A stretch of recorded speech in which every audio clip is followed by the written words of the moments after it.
This is a demonstration of the walking drill.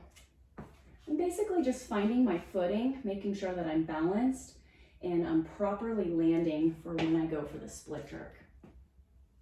Let's talk about how we are going to use this as an educational tool for yourself.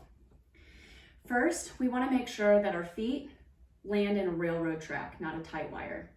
So what that means is that you're going to take one big step forward, one big step backward, and you should feel and see space between your feet.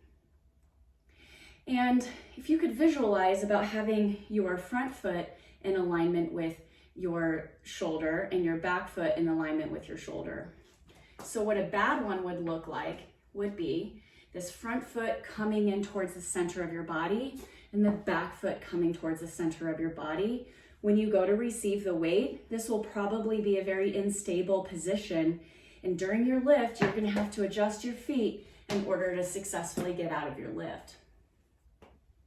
So that's key number one when we're practicing this walking drill. Are you on a railroad track? The next thing that we're going to focus on then is the accuracy for how wide do our feet split. I have an object set right behind my heel to help me know where my starting position is. I'm going to take one large step forward, one small step back, and then I'm going to make sure that my shoulders are directly over the hips. And when I come down for this quarter lunge, you can see my back knee is off of the floor. My back toes are planted and nailed into the ground.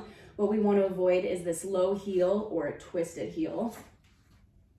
This front knee is a little behind the heel. This is important because essentially you're using that stable front foot to kind of keep your body up in alignment. If you were here, all this pressure in your kneecap and into your toes is really not a supportive position for the load.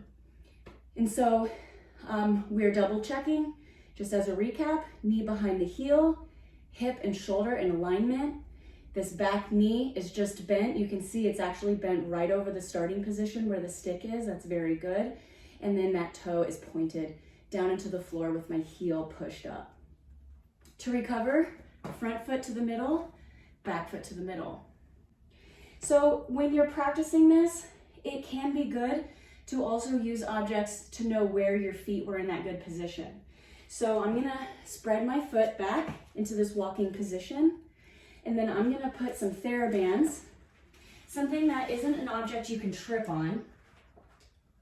This is how I know I want my heel to get in front of that band. And then I'm gonna put one right back here. So I want my foot to go behind that band. And then I'm gonna bring my feet back together.